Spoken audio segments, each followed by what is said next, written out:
Good morning. Good morning and welcome back to Shaar Habitachon. Excited to continue on our chapter. We are in chapter 4.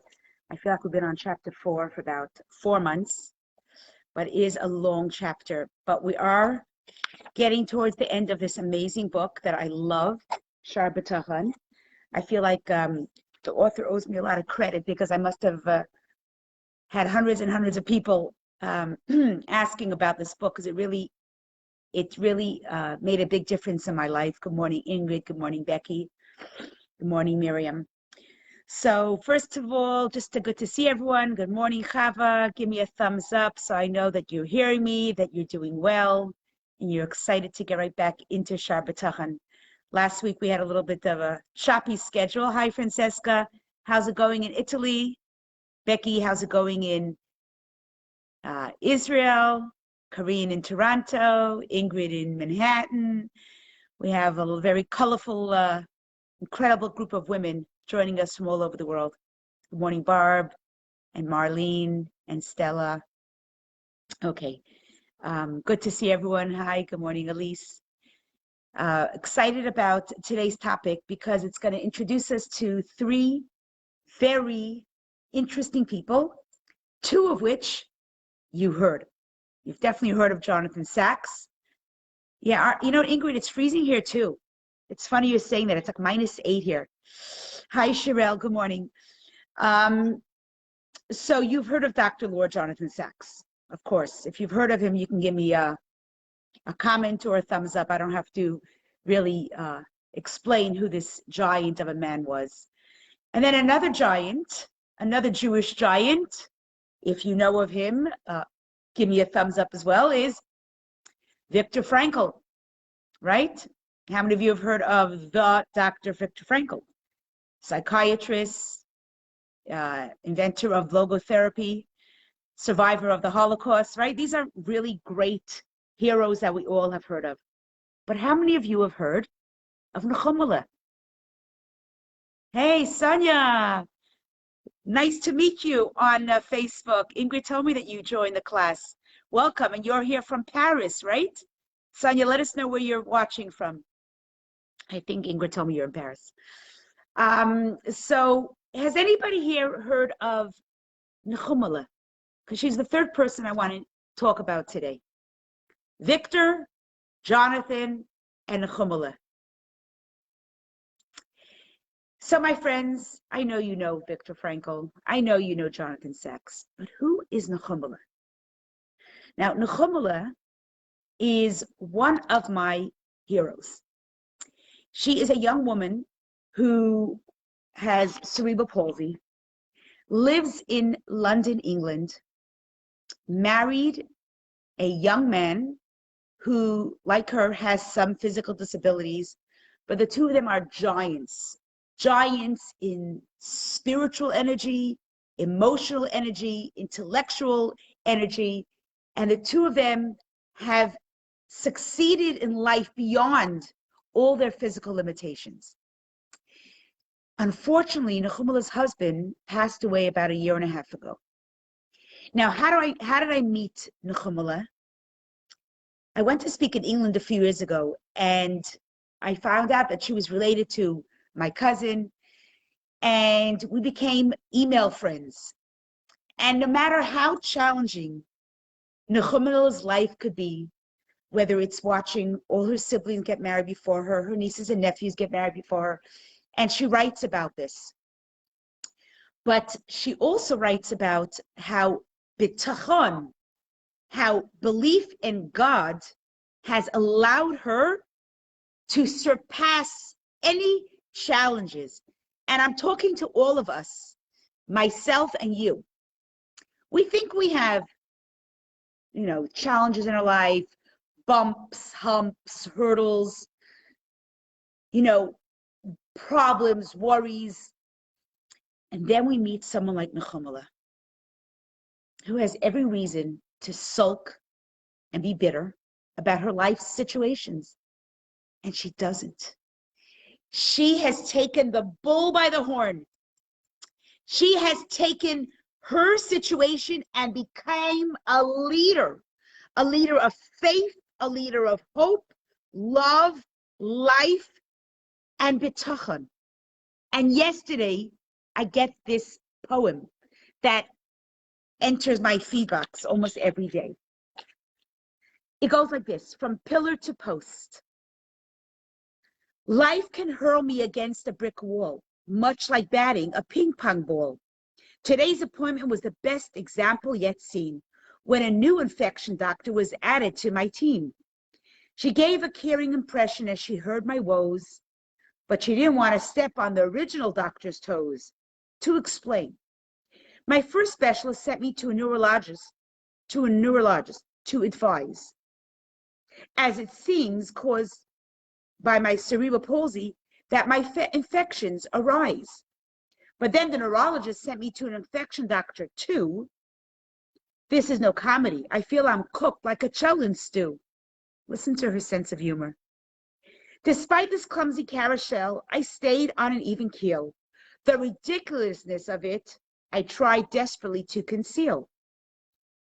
By the end of this adventure, I felt like burnt toast, as I wondered how many doctors I will host. But as my thoughts for this poem I began to collate, I realized that my hishtadlus to this all added weight. As my refuah, my healing, comes from God, direct at the source, his absolute power over my health is his to enforce. Tell me if you're not blown away by a woman who has struggled with cerebral palsy her entire life, has still managed to write beautiful pieces that inspire, uplift. She married a man with a physical disability, loved him, cherished him, wrote the most beautiful and glorifying poetry. He passed away, and she has not fallen. She is still positive despite all of her handicaps. How many of you are inspired or uplifted by Nechumele's beautiful poetry? Just give me a comment or a thumbs up, because I love this girl, Nechumele, and my next time I visit to England, I will definitely pay her a visit. I promised her I will. We're looking forward to meeting each other. So what's happening today? Today in Shaar Habitachon, we're talking about when does bitachon, when does belief in God fall into the package in regards to doing for others? Like, I know I have to have faith in God when I'm struggling. I know when it's my health. I know when it's my livelihood. I know I have to have faith in God. But when does faith in God fall into the category when I'm dealing with people? If you have any idea, or you think you know where I'm going, just put it into the comments, because I think this is a very interesting turn that I don't know how many of you will even think of. When it comes to doing favors for another. So I remember learning a long time ago in Tanya. And for those of you who've been in my Tanya class, you'll know that I mentioned this. If you remember it, you can give me an emoji there or put it in the comments. For example, and you can tell me if this happens to you. Someone in the community, I don't know, suddenly they discovered she has, God forbid, cancer. She's in the hospital going through treatment. My first instinct is quickly go visit her, bring her a tehillim and a tzedakah box, and pay her a visit to the hospital. That's my first thought as a Jewish person, as a humanitarian, which we all strive to be. Quickly pick up the phone, go call her, bring her over a meal, do something, right?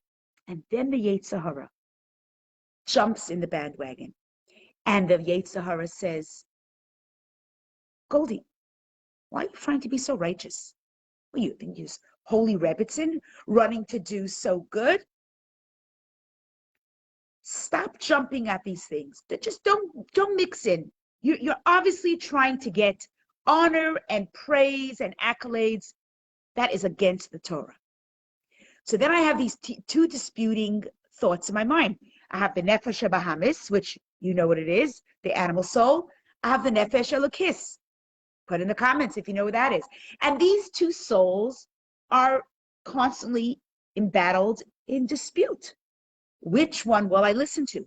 Do I jump at my first thought of quickly, call the family, see if you can go down there, bring her to Hilla and bring her a meal, give her a call? Or, good morning, Naomi, or do I say, wait, Goldie, you're not a best friend, you're not a family member. Just don't jump in there. Don't look like you're this Rebbitzin that always wants to jump in to help. My friends, put in the chat box as which one am I supposed to adhere to? Which one of these voices am I supposed to succumb to? The Nefesh Elokis or the Nefesh Bahamis? And if you feel like you have the same, sometimes the same internal quarrel, what do? This is a real thing. And I know most of you will have this dilemma on a regular basis. You get a call from an organization, we want you to give tzedakah, and you think to yourself, well, if I give charity, they're going to have to thank me. Everyone will know.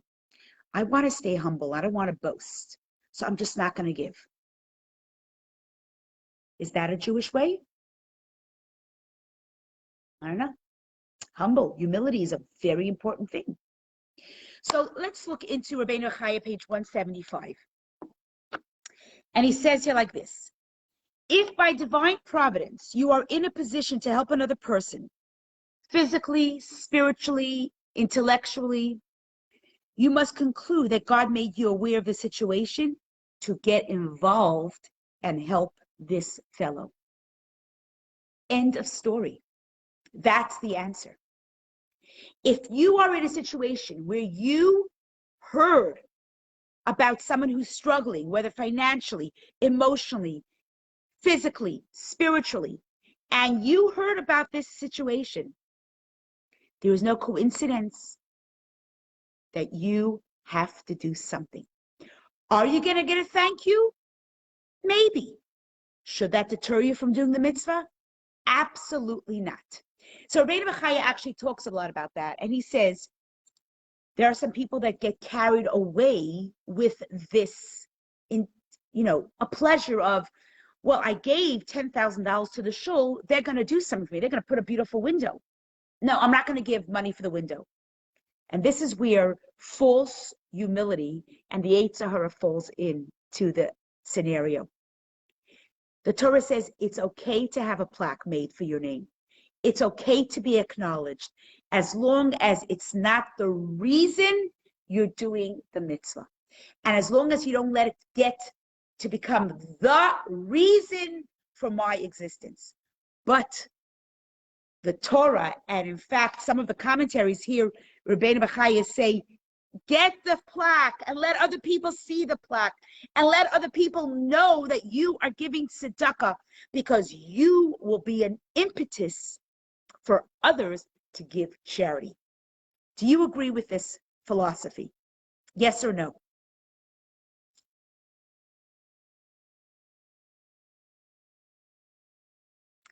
Now, even more than that, there's tzedakah, and we have to give the tzedakah because God said we got to give 10% to tzedakah, and we could do it privately and silently. That's good. If an organization says to us, can we put your name? And you say, will it help you? And if they say yes, go for it. If your giving charity or your help will be an impetus for others, you have to do it, because you're not doing it for honor. You're doing it to help another person do a mitzvah. And that is where a lot of people are juggling. How many of you have went to visit the zoo in Jerusalem? Anybody went to visit the zoo in Israel? It's, I can't remember what it's called. It's a gorgeous zoo. That's the one that has like a big Noah's Ark, and you have all this life-size animals that are all over it, and you can walk on the ark. It's a masterpiece. Tell me if you notice something hilarious. There are actually plaques on every animal's leg. In fact, what caught my eye and my husband's eye was the big elephant. And it must have been a heavy plaque, but elephants can handle it. The elephant, it said, this elephant, what the biblical zoo, baby. So Becky, did you see this? The elephant, it says, this elephant has been donated to biblical zoo by the Steinberg family from United States. We laughed so hard, but we thought, but doesn't matter. This biblical zoo was created and built with donations from people from Chutz La'aretz. So, yeah, it seems a little, grandiose to have your plaque on the foot of an elephant. But if that's the way they were able to build a beautiful zoo, who cares? And there are plaques everywhere. There are plaques all over Israel. Becky, am I right? Every place you turn in Israel has a plaque from another American or Canadian Jew, and other places. Jewish people feel a tremendous affinity to Israel, and they give a lot of tzedakah. The institutions in Israel know that, it's part of the satire on the show Shababnikim. Okay, I never watched the show, but I find it hilarious, and I feel like, who cares? As long as Jews are giving tzedakah, do I care if an elephant is going to carry the plaque? Do I care if a giraffe has a plaque around his neck? What do we care, right? As long as we're building up Israel, and as long as we're building up institutions, we have plaques on the windows in our shul. They're clear plaques. They're very, very, low-key plaques. But we, as Rabbi and Rebbitzin, need to thank people who give tzedakah. And their plaques and their windows are glorifying our synagogue. People walk into our shul and they go, your shul is gorgeous. It is gorgeous because we have so many charitable people that belong to Chabad Markham that give a lot of money. We couldn't be here if they didn't give money. Let's be realistic. Our shul, no shul can exist without tzedakah. So we need people's charity. Now, the people who get plaques, they don't even want those plaques. And my husband has to beg them. And he has to explain to them. The Rabbeinu B'chaya says it's okay to get recognition as long as it doesn't get to your head. And there are dinners, there are concerts all the time honoring people. If you ever buy any of the Jewish magazines, there was always dinners. But guess what? When you honor, let's say you honor George Rohr, all of George Rohr's friends and families will come to this dinner. They'll pay $360, and that money will go to the hospital, or will go to Magen David ambulance. These important institutions need our money. So if by a person being recognized and being honored gets that big dinner to happen, then go for it.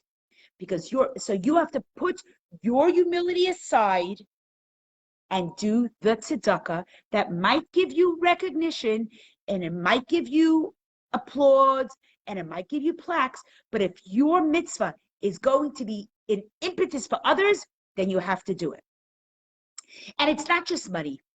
I want to talk to you about Jonathan Sacks. Jonathan Sacks, the former chief rabbi of Great Britain. I see Denise on here today. Denise, you and I, we feel very, very strong about who this great man was. Do you know when he started off, before he was this great philosopher, rabbi, teacher, orator, author, leader, he was a student in Cambridge. And this student in Cambridge was traveling the world, meeting leaders of Jewry. He was not becoming. Marlene, George Rohr is a great Jewish philanthropist who builds Chabad houses all over the world. He has given millions of tzedakah, and the most humble man. And he hates being recognized, but he lends his name to institutions so that others will give charity because of him. He's a tremendous, tremendous man. Look him up, George Rohr. Anyway, so I digress. So Jonathan Sacks was a tremendous intellectual, and he was planning on going into the career path of being an economist. And he was on his way to Cambridge. And when he was there, he was meeting world Jewish leaders. And of course, he was in the United States, a poor university student. He took a 72-hour bus ride to meet the Rebbe. And that meeting with the Rebbe changed his direct trajectory, basically. He was not becoming a rabbi at all. He wasn't even very religious. He was born in a traditional home, wonderful parents, but he was traditional. And then he met the Rebbe. And the Rebbe asked him, because he came to interview leaders. Well, the Rebbe turned the cheers at this point, and the Rebbe started asking him, what's happening in Jewish life in Cambridge? What are you doing for Jewish life in Cambridge? How are you helping the students at university? What is your position? And Jonathan Sacks was like a young schnook. He was like, I'm a nobody. I'm just a student traveling the world, meeting leaders. I mean, I don't have ability to do anything. The Rebbe ignited this man's soul. And the Rebbe told him, you should look into becoming a clergy rabbi. And of course, the rest is history. The Rebbe took this humble man who thought he was just going to be a very private citizen, working at probably a big firm somewhere. He was going to be an economist, and I'm sure he knew he was going to write, he was going to author, but he never thought he'd be in the limelight like he was. Every Jew knows Jonathan Sacks.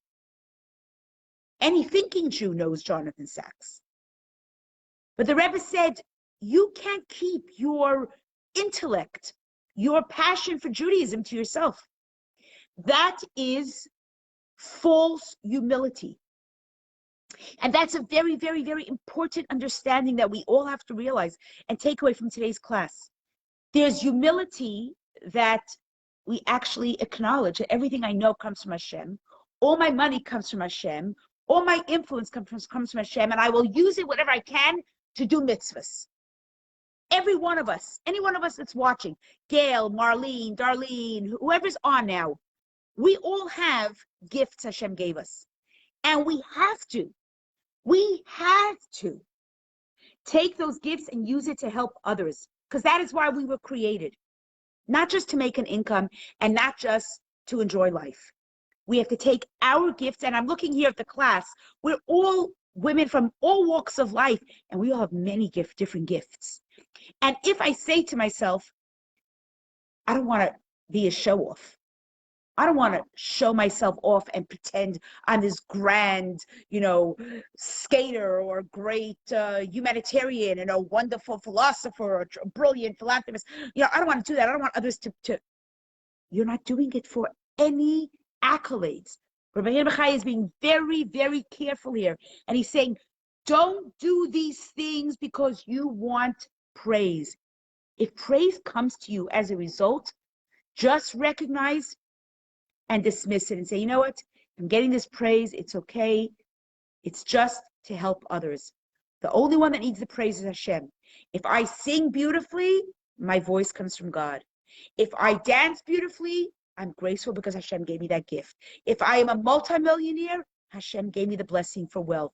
If I am a brilliant intellect scholar like Jonathan Sacks and I could change the world, you need to take a leadership role. And Jonathan Sacks changed the trajectory of his life and the rest of us. How many lectures, how many talks, how many books, how many essays has this man written that has changed me and you? He could have said, you know what? I'm a very quiet, humble guy. I don't want to get this PR out there. I don't want anyone to recognize me. I don't want to become a lord. Like, when he was chosen to become the Lord, right? That's a huge accomplishment. And he could have said, oh, no, I don't want to accept that Lord, because if I accept that title, everyone's going to think I'm going after the fame. No, you did the biggest Kiddush Hashem. You allowed Hashem's name to be out there and to be recognized and to be celebrated. Jonathan Sacks made a huge Kiddush Hashem.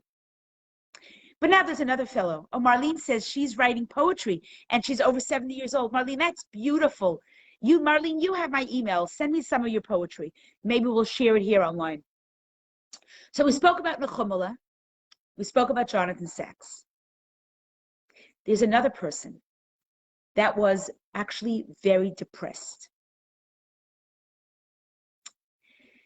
This person, you'll know who he is. Dr. Victor Frankel. And what a lot of you might not know about Dr. Frankel was that he is, of course, many of you know that, of course, he is the creator, the author of, the inventor of logotherapy. He was a student of Freud, Adler, great philosophers, and the way of the world before World War II was going that direction, that people really were going direction of, the idea that people, their meaning is pleasure, and that's what keeps people going. Victor Frankel felt no. What keeps people going is purpose. And he was going off on a different paradigm.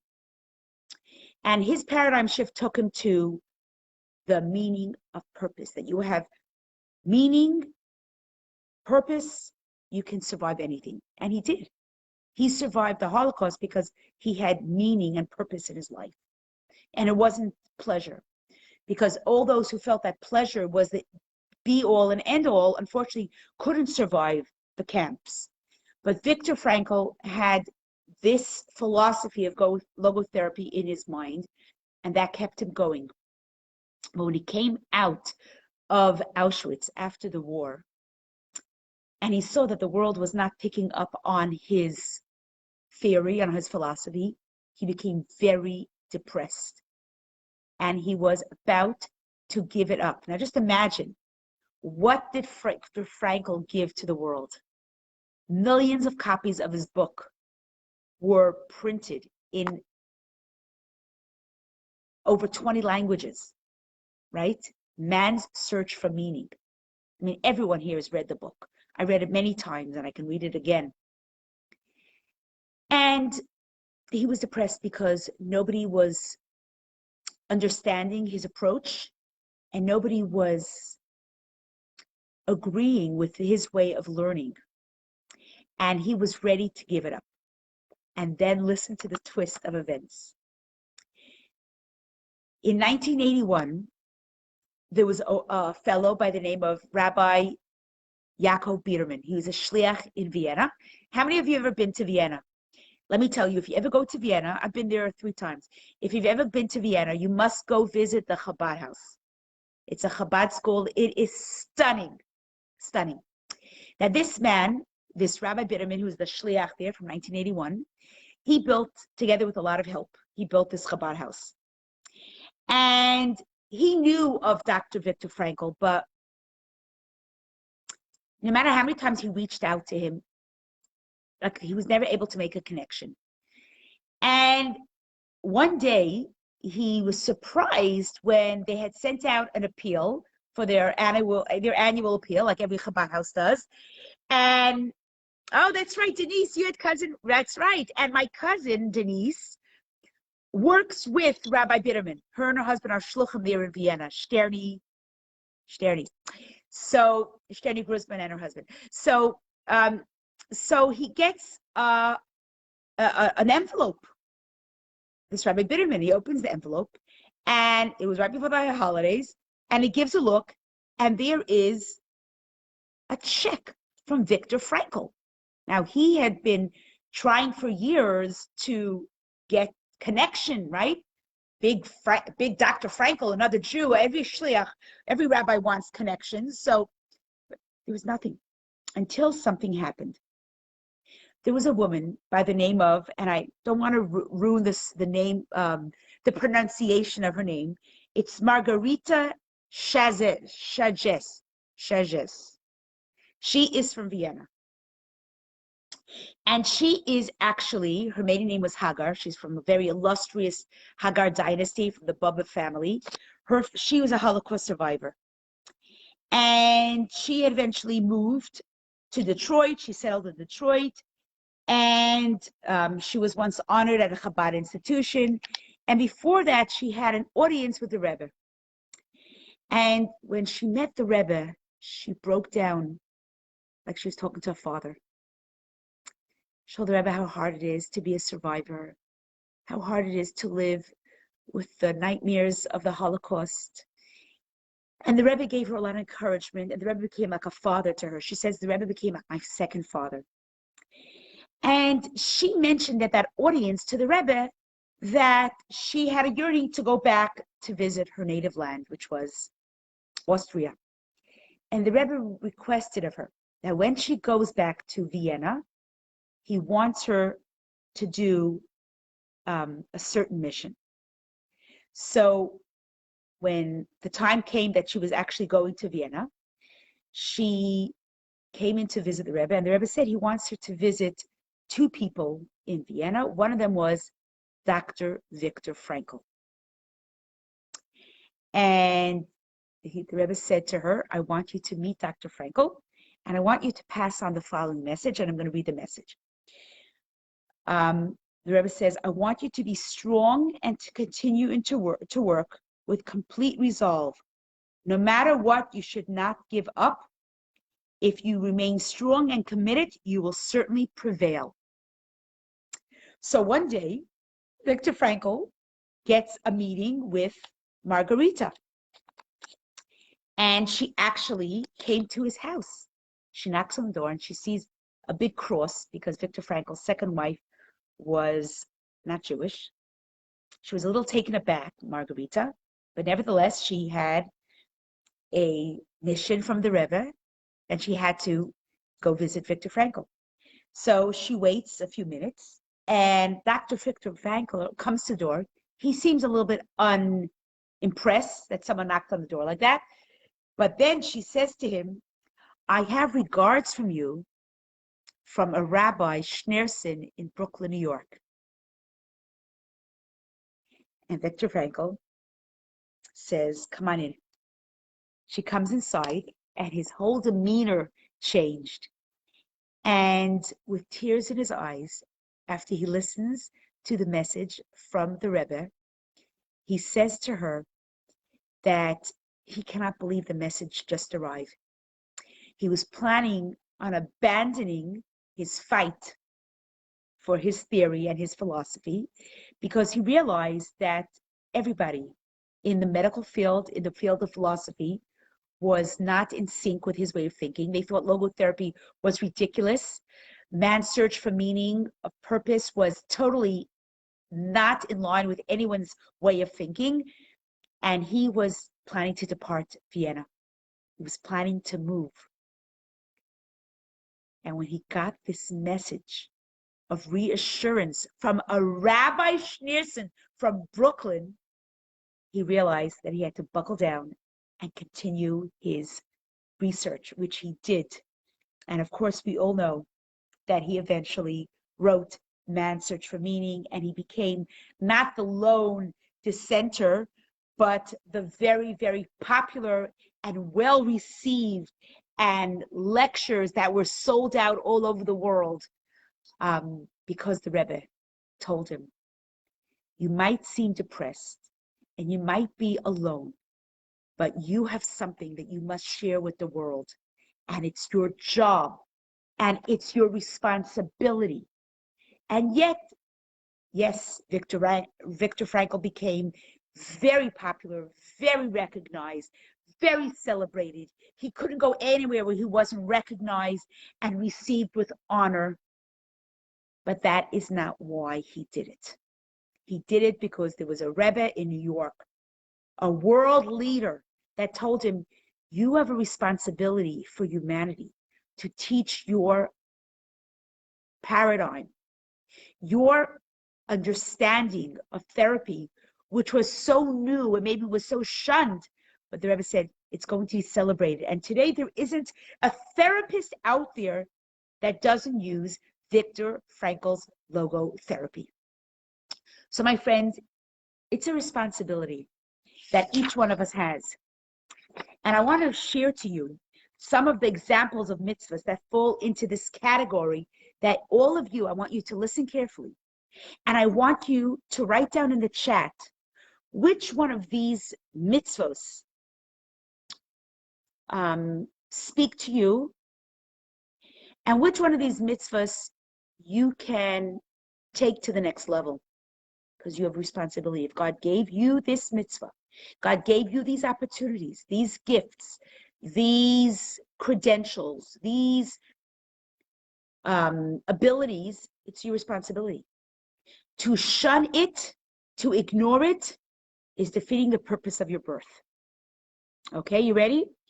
Examples of mitzvahs that fall into this category include charity, separation of tithes, teaching Torah wisdom to others, teaching other people proper conduct, warning them against bad behavior.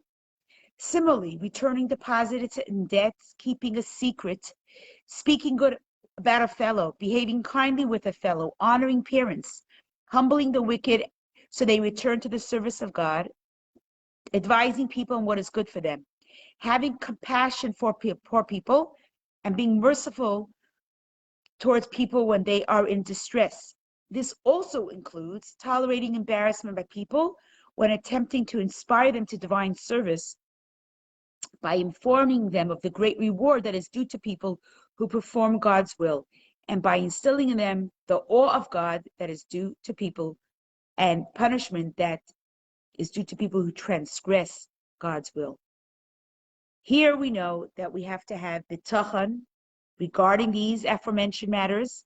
We should know that we do it properly, we do it with diligence, we do it with humility, but we have to do it. And just to sum up today's class, to make it very, very clear and to make it succinct, we have to remember this. Keep your good deeds hidden, keep a low profile, do what you got to do, but do it. Don't try to do it without getting caught. But if you get caught doing a mitzvah, that's okay. Have a great day, everybody.